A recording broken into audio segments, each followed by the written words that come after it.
Alright, hello everyone. So this video is going to be about Girls Frontline 2. I'm going to talk about a lot of aspects about the game as well as some team comps later on.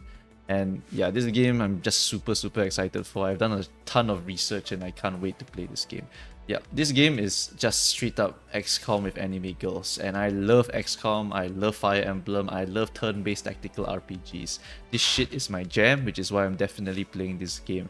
It also helps that this game is by Mika, very generous, and also has a lot of quality of life. Your daily is very fast.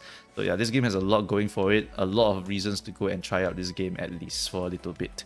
Right, so moving on to the next one, I need to talk about server choice.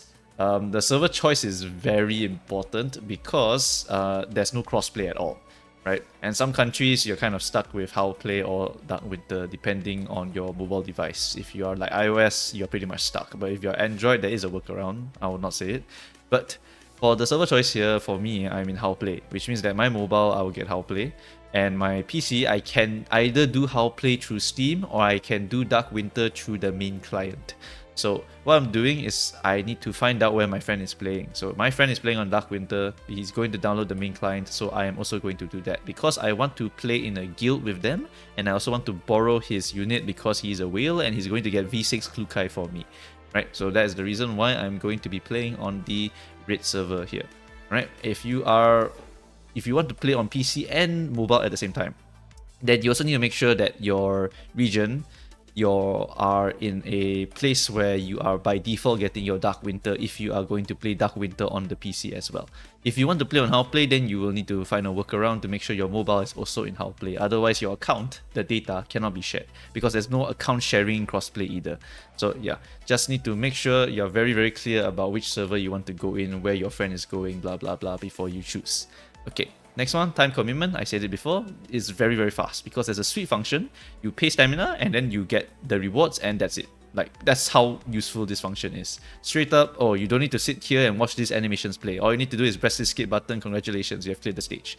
Very cool stuff.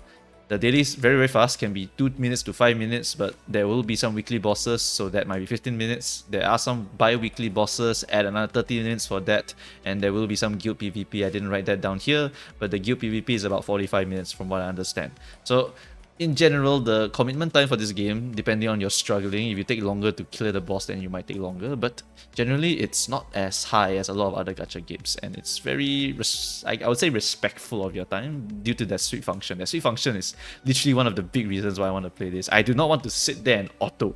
I want to skip, so I don't have to watch anything, and this shit here is exactly what I want. So yeah, this is really very good for a gacha game. Right, monetization wise, I said it before, Mika is very generous. Combination with banners actually rerun quite often, and according to my veteran friend, he says that the banners actually run in the order that they came out, which means that if Suomi comes out now, it's likely that Suomi will be rerun first. So that means that you will be able to come back and pick up your Suomi later on, which I think is very nice. So in combination with this and this, you will be able to get basically every single dollar in the game. There is almost no FOMO. The only FOMO that you can get is probably the skins, because the skins, there are some paid only ones, there are some given for free. The paid ones come with some very cool in-game animations, and I think the free event ones only sometimes come with it. Sometimes it's straight up just a PNG change, that's it. Right, and then the last part is that monthly cards and BPs are pretty damn worth it. The battle pass gives you a lot of progression resources and gives you some of the best weapons in the game, and the monthly card is useful for holding a bunch of pulls. Lastly, the PvP, this one is going to be a bit sus. Some people hate it, some people really want it, but actually in this game the PvP is like Epic 7's AI version of PvP, where you just fight a bot, and you fight the bot, you win the bot, you get a certain amount of rank points. Once you hit a certain rank, you cannot derank anymore. So that means that from now on you are just straight up farming for tokens already and for ego points, right? So at that point it really doesn't matter what you do. So that's why some CN players, they straight up put one unit on defense so that you can go and kill that unit, get the kill really fast, dump your stamina, and peace out. So yeah, PvP is just like that. It's not really a super committal thing, it's just kind of it's like a mechanic, a mode that was just added for fun. So yeah, this part here, you get some currencies for clearing it, so make sure you do it. Just remember to dump stamina. Doesn't matter if you win or lose, just go and dump it first, then after that figure it out. Okay, so PvP, done. Next, why I also want to play this game is actually I know from long time ago that GFL has a pretty good story just from word of mouth. Everyone I talk to just say, yeah, GFL story very depressing, very good, there's a lot of stuff. And I went to dig a little bit. We have GFL1, we have Neural Cloud, we have Reverse Collapse Code Bakery, I think that's the official title. There's a ton of stuff to go and read, play basically. There's a ton of world building. It's like Limbus, there was Lobotomy, there was Ruiner, there was Distortion Detective, blah blah blah. There's a ton of stuff to go and read and play in order to get some background knowledge of this game and this entire world that they've built. Really a lot of good stuff. So if you're a lore nerd like me, this shit is just peak. And furthermore, you can also go back to play GFL 1 and not play it, because I only want to see the cutscenes, so just use this GFL cutscene interpreter and you can just play all the cutscenes. They're all translated for you, bam, W, right? You can just see all of the stories and then you can just get caught up with it.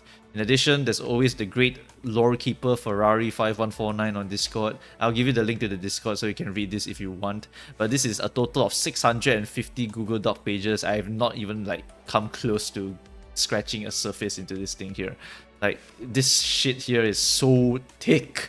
It might as well be a freaking novel at this point. It's so damn big. It's the entirety lore, you know, it's the entire lore of GFL. And there's still more stuff here that I did not look at. It's so much to read, and I love reading, so this shit is absolutely peak. If you love lore and you think this gameplay is good, definitely stick around, because there's a lot of stuff to go and figure out. Do you need to know all this lore? No, you don't need to. You may get some nostalgic references from GFL1 or any of the other games if you see the characters appear, or see some repetitive characters, or see some mercenary company from this other game that you played. You may see all of that, but if you don't even know that, you won't feel anything. It's fine. There's no major reason to play GFL1. If you're not interested in this, just stick to GFL then. I mean GFL2. Yeah. Okay, so back to gacha aspects. Need to reroll. No, you don't need to reroll, because this game is like everyone says, this game is like Giga F2P. You can just get every single character if you just go full free to play. That means you never spend a single thing. And if you want to just increase your odds, you can just go and buy a monthly pass or buy the battle pass, blah blah blah, just to progress. Battle pass is actually the most recommended one, because it actually gives you weapons and also gives you a ton of building resources for your units. So it's actually really good. Another thing to talk about is that in the game, right, there's a rewind button. I wish Dante had a rewind button in Nimbus Company. He's a literal clock and he revives people by rewinding time. It should make sense that he actually goes back in one turn so that he can help me save myself from a stupid mistake, right? But in GFL2, they have it, even though there's no Dante in this game. Like, holy shit, this thing is actually crazy. Like, this is so peak. It's actually so peak. Anyway, so let's talk about more gacha aspect stuff. Okay, more gacha stuff. Right, so we are getting accelerated banners. We are getting 2 banners immediately off the bat. In CN, it only released with 0 banners. Like, there was no banner at all. It was just the beginner banner. And all of these banners also follow the Mihoyo pity system, 50-50. If you hit the Suomi, congrats. If not, you have to wait until the next one, then you can get your Suomi guaranteed. And the pity starts at 58 and then ends at 80. That's the hard pity. So that is how this pity system works, and the accelerated banners also makes it look a little bit sus. But according to my veteran friend, it is very likely that Mika will give us compensation so that we will be able to catch up to these accelerated banners. So shouldn't be too worried about it. If you want, the priority here is 100%, 10,000% in fact, just getting Suomi immediately. Suomi is giga cute and also super OP. She is like the most used support until the CN anniversary, and she is still the most used support in CN anniversary. Like, this is definitely the unit to go and pick up. Ulrit has her bright moments in certain contents, but for now, we will not have that content for a while, so she is not a high priority character, and the rerun banner, when it comes back, you can try and pick her up. But even then, you can probably substitute Ulrit with someone like Dai Yan for some content, and you will be totally fine without having Ulrit. But Ulrit for one specific content, which I cannot remember the name of, is quite useful. That is all I know right now. For the 4 stars, Nemesis is 4 speed character. Like, if you look at the other characters, they'll be like 6 speed, 8 speed, or something like that. And the Vanguards, they move really fast. They're like 10 speed, 12 speed. For Dai Yan, she's 16 speed with a certain key. So she can go super fast. But Nemesis, nah, she's just 4. So you have to be careful when you use her because her mobility is absolute ass. And in a turn-based game like this, mobility is king. Then Cheetah is a good buffer, Groza is a good tanker, and then Kolfni is a good healer. Ulrich is also a Vanguard, but she kind of could be better than Dai Yan in some content, but is generally worse in most other content. Yeah, that's how I would describe her. And Suomi is just the most used support in all of history in this game. Okay, now moving on to the next one, Dormitory Coin Gacha. There is a second gacha in the gacha game. You can go to the Dormitory where you bond with your characters, you just talk to them, you just get some relationship points, and you get some coins, you go in gacha, you can get Petria, I think that's her name, right? Petria is not that amazing. This is just a way to gacha. If you gacha Petria, she's only considered like tier 1 over here and tier 2 over here. But that's because Petria is basically linked to Klukai. Klukai is considered a tier 0 character. That's how strong she is. And for this Lutz and Waifu tier list, they consider her a tier 0 character, like super strong character, top of the line. You can generally see that they follow the same pattern here. Like these characters are generally considered to be top of the line DPSers slash support slash whatever the hell their role is. So if you just go for any of these characters and then you build your team around them or you use them as filler units because they're super flexible and super strong, you will be fine. But generally, team comp will always matter the most, with the exception of someone like Klukai or Suomi because they are just so damn good. Yeah, so the team matters except for maybe these two. Right. So let's talk about team comps in a little bit. But GFL2 character sheet will be the next most important thing to talk about because you get to actually read what the character does before they come out. So in my case, I was like, oh my god, why is Klukai rated so highly? Immediately went to GFL2 character sheet, looked for Klukai. Oh my god, she is considered the only usable full-time grenadier in the game, and she is the best. So yeah, I mean, the rating for this character is off the charts. She's straight up a role definer and also the creator of a whole team comp by herself and fits into any team comp by herself. That's what I understood after reading, and this was through the GFL2 character sheet. The sheet also gives you weapons, fixed keys and common keys, as well as artifacts and all of those other shenanigans, and talking about like what's good and what's not good, what teams to run her in, and so on and so forth. So yeah, you can see many aspects of the game through this sheet over here. Definitely highly recommended to every single player. Just go and see what units you like, and then you go and see what they do, and then you see what the recommended is to pair them up with. Right. Next thing is important new player stuff. Make sure you invest in a core team of 4 members, prioritizing DPSs. Leveling to 30 is very cheap. Sometimes you need to use 5 members or maybe 8 members for certain content. Then you just level up a second team or one character to level 30 is very cheap. Feel free to try them out so that you can understand the character or just read the sheet in order to understand the character. Right. Next, you also want to push story ASAP for more account levels and stuff. Very important. You can disassemble weapons to get EXP back. So if you build your common weapon or your super rare weapon, then you will be able to disenchant them, go and fill them into the better SR weapon or the SSR weapon if you happen to get it. Single target is generally better than late game. It's better in the late game, except for Klukai. But if you see a character have AoE damage, it is highly likely that they are not very good. And you should just run her as a support unit or just go into another single target DPS. You will see the tier list prioritize a lot of characters with ST damage, except for Klukai. That's the only exception. Macchiato is single target, Dai Yan is single target, Cheongju is single target. Yes, so all of these characters here generally will be single target DPS focus. So yeah, the exception is just Klukai, really. Alright, and then the last one, very important, you can borrow units for event or story. And I think even for guild PvP battles, but that one I cannot confirm. I just saw it on a Reddit post. I'm not too sure about that one.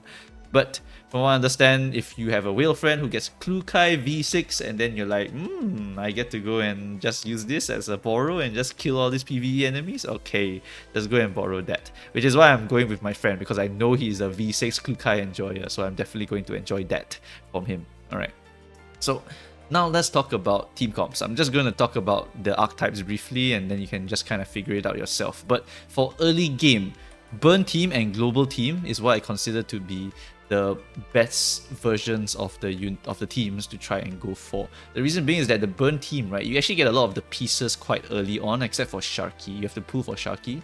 But how it works is that the burn team is all about buffing themselves by having enemies be on fire or just shooting enemies a ton, because they have a lot of characters with assist attacks. So you can just apply burn, then just shoot the guy, and then I will shoot the guy, and then you will shoot the guy because I shot the guy, and then so on and so forth. You know, you just keep shooting the guy, and then you keep burning the guy, and you get a bunch of buffs cause the guy is on fire, and that's just generally how the team works. You can straight up just run this character, and Sharky. I do not know their names because their names start with a K and I cannot pronounce those really well. But yeah, you can just run these three plus one character. Could be Suomi, could be any filler character that you want to fill into this slot here. If you happen to get Cheongju, you definitely run her in the burn team, and then congratulations, you basically have a 4-person team over here. Or you can just slap in a Suomi and congratulations, that team still works. Like, Suomi is just that good. So yeah, burn team doesn't necessarily mean everyone must do burn. It can also mean we just put the really good unit inside, and then we just slap whatever burn supports we got to make the team work. Yeah, that shit will also work in the early game especially, because progression wise, the story is not that difficult compared to end game content. Okay, next is the global team. Global team basically is all the characters that will be available to you on release and are generally considered elementalists or don't really care about elements too much. For Sabrina and Tololo, they are technically Turbid, including Kolochne, something like that. But these characters don't particularly need each other. Tololo is able to just do a lot of stuff by herself, and her main shtick is that she can just do a lot of extra actions. And in the turn-based game, extra actions is very, very nice. For Sabrina, she does a bunch of debuffs and actually helps out with Tololo's ability to shoot elemental weak targets or something like that. Like, they enjoy each other's company, but they don't require each other's company. That's the important thing. Which means that you can totally just use any of these characters here as filler.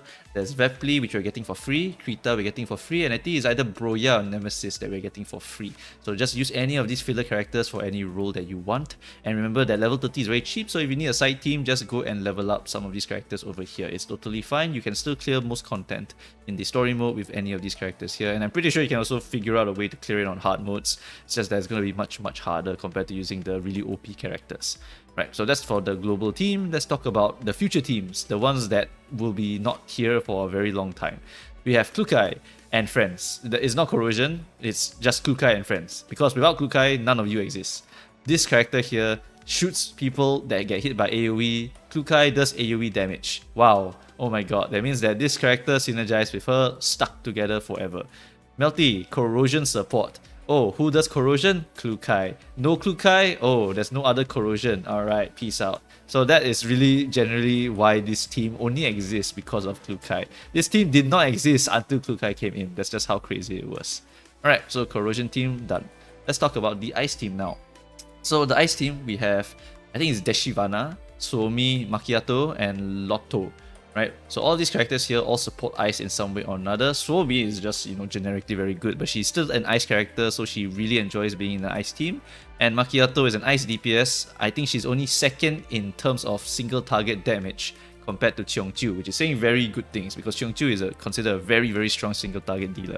So this character really, really strong, gets buffed by her, gets buffed by Suomi, gets buffed by Lotto, really, really good stuff. And Lotto can also remove people from cover, I think, by shooting it, and also by pushing them into holes or pushing them away. She does quite a lot of stuff. I think Lotto is quite a fun character. Reminds me of Shaw a little bit because she can push people and stuff. But yeah, this is really, really just a strong single target damage team because of Macchiato, and then you just focus on buffing your status. And of course, you can always just throw in any other better DPS in here, Klukai, etc. Like, it just works. It just works. Right? So Ice team, that's just how they roll. Their status is mainly about freezing people, so you don't let them move, which is very, very cool.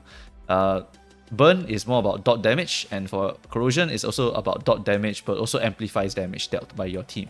Electric team is interesting because it is straight up a CC status. Lena is the core of this archetype, where she applies a field of lightning, enemy walk through, and then you get shot, enemy now get stunned. They cannot shoot, they cannot use skill. That's interesting, and she can do it to 2 people, so 2 people can't shoot you back and can't use skills against you, and they are also weak to electricity because of her ultimate. So it is very, very cool to see this character here. Osin Nagan is available in standard, but apparently she's not even very, very good, so you can just ignore her existence right now. But Belka and Daxius, I don't know her name, these two are really strong characters. Vanguard character, very good. High mobility, applies a debuff that gives her additional crit rate and also makes the enemy take 30% extra damage or some shit. It's like really damn strong. Same shit for her, but I don't remember what her kit actually does in particular. But these three here are really strong together and they love electricity, so just slap them together.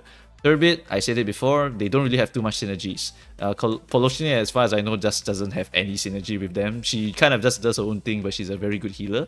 But in the anniversary, Springfield was announced, and Springfield is a Turbid support. So it is possible that we are getting a Suomi level support for these characters here, and that could change the entire Turbid landscape from being not that amazing to, whoa, what the hell happened to Turbid? Just like how Klukai made Corrosive not exist into existence. Like, that's just how major some characters can be. So Springfield looking kind of spicy, and also anniversary, so could be a giga spicy unit to make the Turbids alive.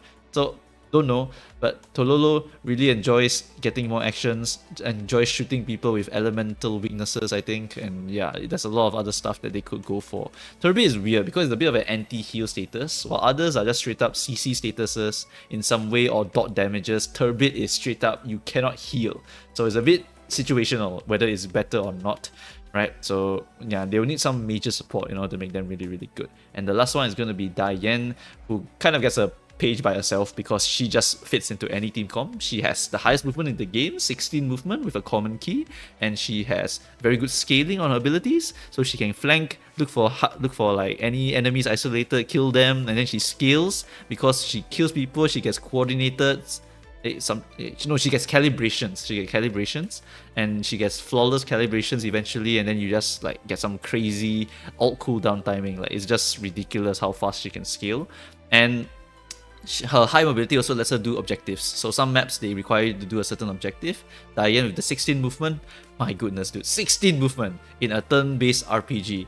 Fire Emblem will tell you that yes, if I TP here, warp here, rescue here, and then have 16 movement to go into the enemy base and win in one turn, like, that shit is broken. This thing here is also really very strong. It's just that her one weakness is that she has no element. So compared to all of these other characters who do have an element, who do have teams that they scale really well with and help the whole team to scale, will have a better fit compared to Dai Yan, who doesn't really help any team scale but is very strong by herself because of her high mobility and because of her pretty strong damage output. So yeah, all of these teams over here are just like stuff that I theory crafted by just reading. Whether it's correct or not, feel free to just let me know. But yeah, I think I generally got most of the stuff correct, question mark. I guess I didn't mention Vector, but Vector will come later on and she's really good. Centaurisi is also a good healer, can provide support, but she will not be necessary most of the time because you don't really need to heal every single time. Sometimes you can just kill all enemies instead, right? So yeah, it just depends. Okay, so that's pretty much the entirety of this presentation. There's a lot of stuff to go through here and I am just so excited, which is why I made this video. Like, I just wanted to get all my thoughts together, share all this knowledge and prepare for this game because, oh my god dude, I can't wait to play XCOM with these girls here. Holy shit dude. The art of this game, by the way, which I did not show here, is also absolutely peak. If you just go and Google a few things like maybe Klukai's mecha skin or just look at some of the animations, look at my Suomi thumbnail, she's so cute. These arts are so good. That's definitely going to be one of the biggest selling points for me also. Like, this game has so much stuff that vibes well with me, so that's why I'm definitely playing this game 100%. Okay, anyway, that's gonna be it. This video is pretty long already. Hopefully this has helped you. Just remember the server choice. That one's the most important one before you go in. And then after that, for your priority wise, just make sure you prioritize your waifu first and then you go for Suomi if you want to really just have a really strong relevant unit for the entirety of the game all the way until the CN anniversary. Okay, so that's it. Thanks guys for watching. If I missed anything, let me know. If you have any other knowledge to share, drop it down below. I don't have all the knowledge, I don't have all the lore, just shoot. I'd love to know more. Alright, thanks guys for watching and I shall see you guys next time. Bye bye.